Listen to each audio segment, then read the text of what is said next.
on s'attaque au moteur. Donc on enlève d'abord le couvre-culasse.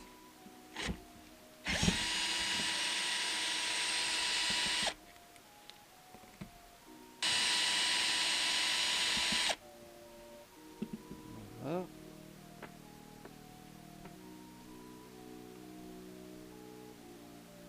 Alors il y a deux joints toriques. Il y en a un qui fait tout le tour et un petit au niveau de la bougie. On les met de côté. Bon, en général, vaut mieux les changer, hein, pas s'emmerder avec ça. Franchement, pour le prix où ça vaut, mais des fois on n'en a pas, donc bon, on peut les réutiliser. On va enlever le dôme de culasse, ou bien ouais, la seconde culasse, quoi, de chambre de combustion.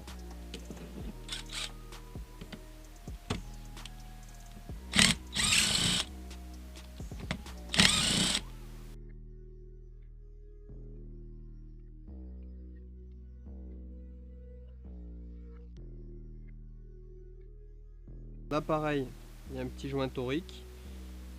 Attention.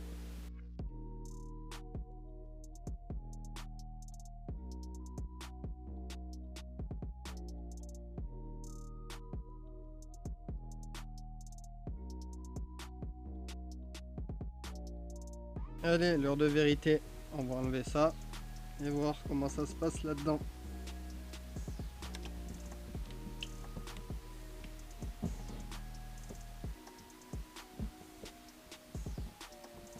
Donc pas la peine de forcer, hein, vous faites jouer un peu à droite à gauche. Ça force, c'est surtout au niveau des goujons là. Là je vois que c'est un petit peu oxydé au niveau de l'aluminium. Voilà. Allez, doucement, doucement. Voilà. Alors, comment c'est là-dedans?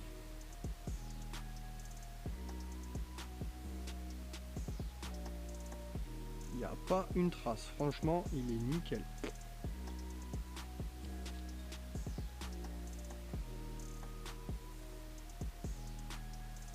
Impeccable.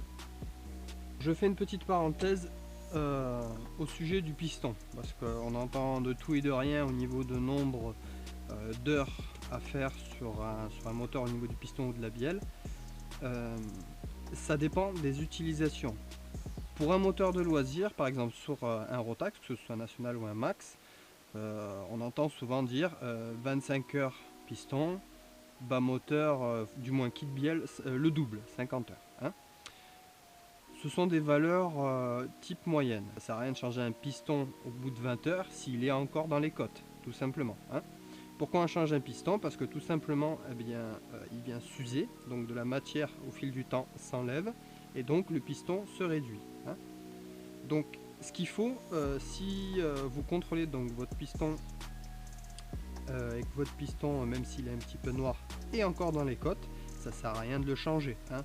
Il suffit de le nettoyer, vous mettez un segment neuf, une cage à aiguille neuve, et c'est reparti. Pour du loisir, ça va très très bien, même pour de l'entraînement.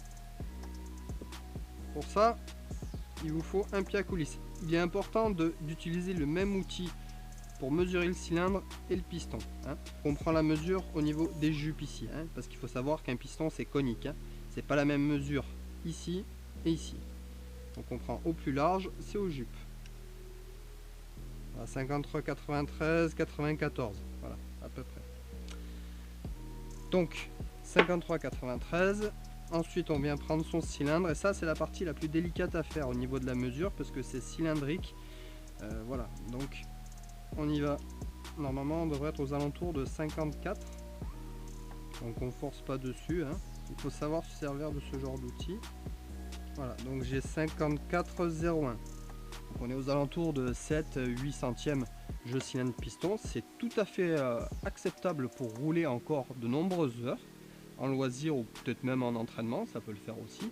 Il suffit d'enlever la calamine comme il faut, de mettre un segment neuf. Vous n'êtes pas obligé, mais c'est mieux.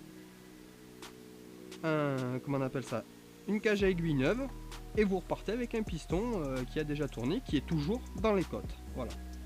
Alors au niveau de la bielle, malheureusement on ne peut pas mesurer, savoir si une bielle est bonne ou pas.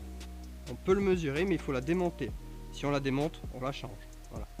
Donc ce qui est important, si vous démontez votre moteur, le jeu axial comme ça, c'est normal. Le jeu comme ça, c'est normal. Par contre, il faut absolument pas qu'il y ait de jeu comme ça. Voilà.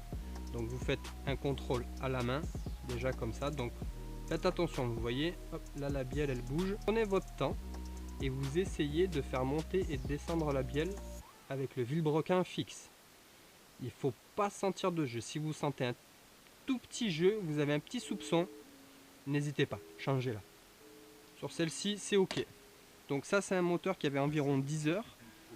Pour le haut moteur également, pour moi, ça a l'air de concorder le nombre d'heures par rapport à ce que je mesure et que je vois.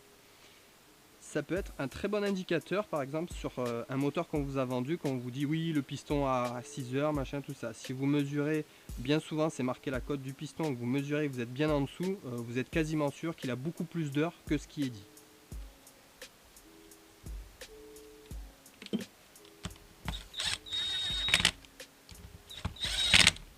On vient de terminer à la main.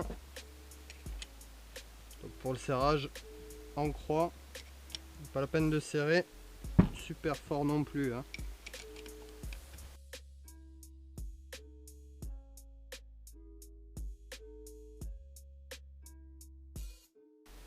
Voilà. Allez, on va contrôler ça.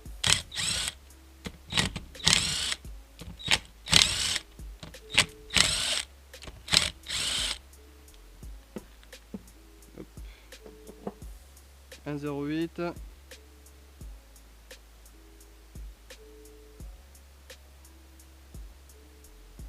1,13. Donc on fait une moyenne, allez, 1,10, 1,11. Voilà, en gros, de switch. C'est parfait. Avec ça, pas de problème. On va remonter donc définitivement le haut moteur. Donc d'habitude, je mets toujours un petit peu de graisse sur les vis de culasse, étant donné qu'elles sont toujours un petit peu oxydées. Voilà, ça permet de les maintenir en meilleur état et de faire un petit peu barrage au niveau de l'eau, puisqu'étant donné que si elles sont oxydées, c'est que l'eau au niveau du pas de vis, je veux dire, s'infiltre. C'est toujours bien de mettre un petit peu de graisse. Voilà, après chacun fait comme bon lui semble. Petit point de graisse sur le joint torique aussi, ça fait pas de mal. Voilà. On peut très bien le faire à l'huile également, hein, c'est la même chose. Moi je préfère la graisse. Après, vous faites comme vous voulez. Voilà. Hop.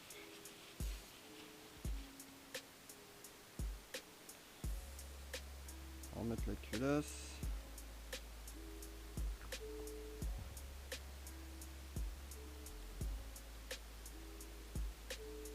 Donc là c'est pareil, vous pouvez pas vous gourer, hein. Donc la pointe ici, sans les bords, les petites oreilles, moi j'appelle ça la pointe vers l'admission, hein. Bon, on va rapprocher les vis et on va finir le serrage après. Voilà.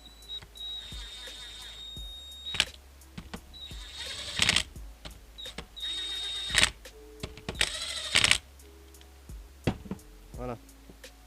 Donc pour le serrage en croix est toujours pareil, hein, en général contact. Un quart ça suffit, hein, quand on n'a pas de clé dynamométrique. Donc contact, un quart.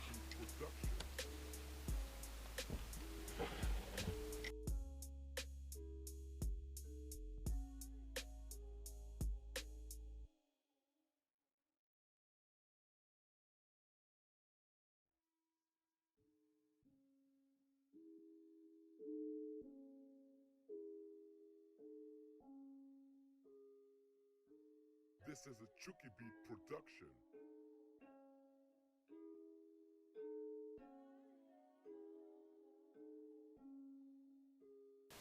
Alors petite précision, quand vous mettez le joint torique au niveau du couvre-culasse, vérifiez qu'il soit bien en place dans sa gorge à ce niveau-là, parce que ça arrive qu'au remontage, il sorte un petit peu et vous resserrez, ça le pince et voilà, vous avez une petite fuite qui se crée. Donc attention à ça, c'est pour ça d'ailleurs que je mets un petit peu de graisse parce que ça fait effet ventouse en même temps. Voilà, tout simplement.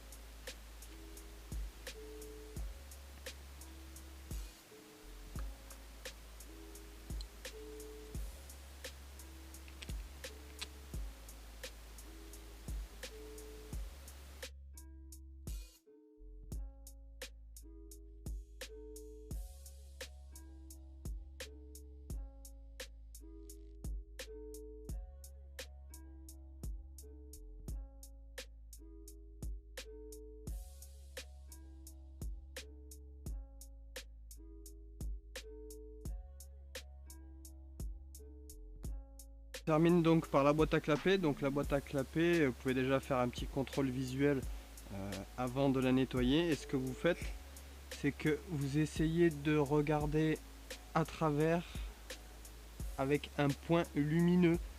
Si vous ne voyez pas comment dire, trop d'espace entre la lamelle et son support, ou des lamelles perforées, des micro-perforations, ça arrive avec le temps. Si tout vous semble ok, un petit coup de nettoyage et on remonte tout ça avec des joints propres.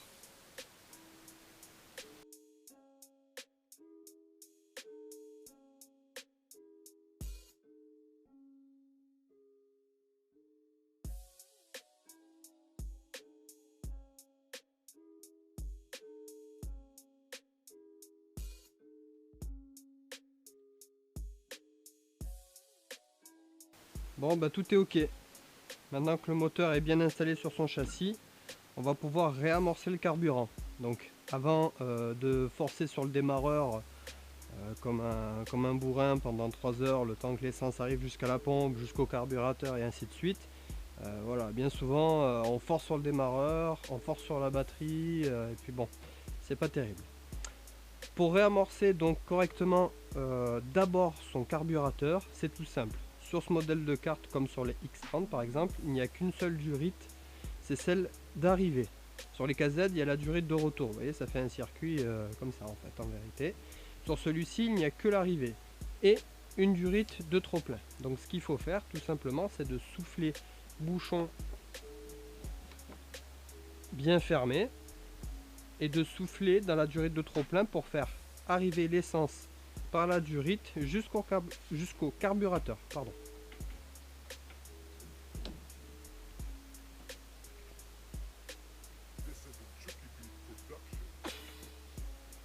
Voilà. Là on peut voir que l'essence est arrivée, donc jusqu'à ce qu'il y ait plus de bulles qui remontent.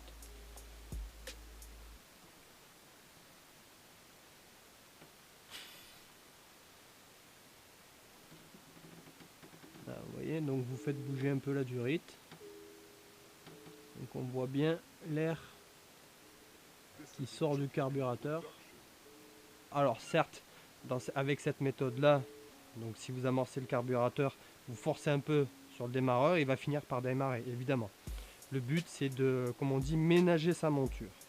Donc ne pas forcer sur le démarreur pendant 3 heures et moins tirer sur la batterie, hein, puisque je le rappelle, sur le Rotax il n'y a pas d'allumage à rotor, c'est la batterie qui fournit l'électricité à la bougie.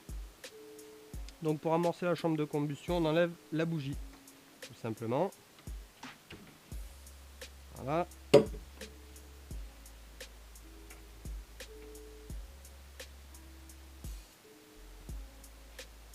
Et puis on vient la remettre sur l'antiparasite bien comme il faut et en contact.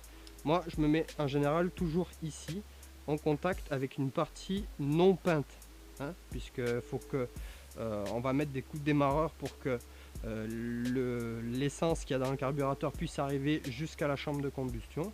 En attendant, voilà, ça permet de décharger la bobine de son électricité, tout simplement. Si vous ne faites pas ça, bon voilà, celle-ci, c'est pas très bon, hein. C'est comme pour les KZ, c'est la même chose, vaut mieux pas trop forcer. Allez, pour ça, on va brancher la batterie, on met le starter, gaz à fond, et on fait tourner un peu le démarreur.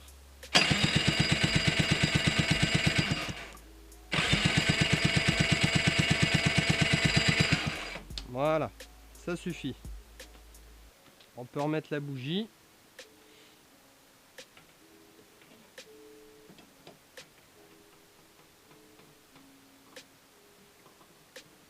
Voilà. On remet l'antiparasite. Et là, normalement, avec le starter, ça devrait démarrer quasiment tout de suite. C'est parti.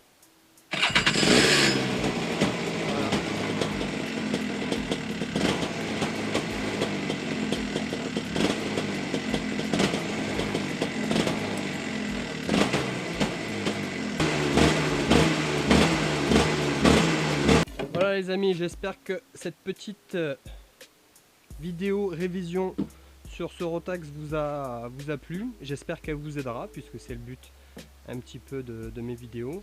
Je voulais d'abord remercier tous ceux qui se sont abonnés à la chaîne. Ça fait toujours plaisir de voir que ce qu'on fait en termes de vidéos, en termes de travail, soit reconnu, on va dire entre parenthèses.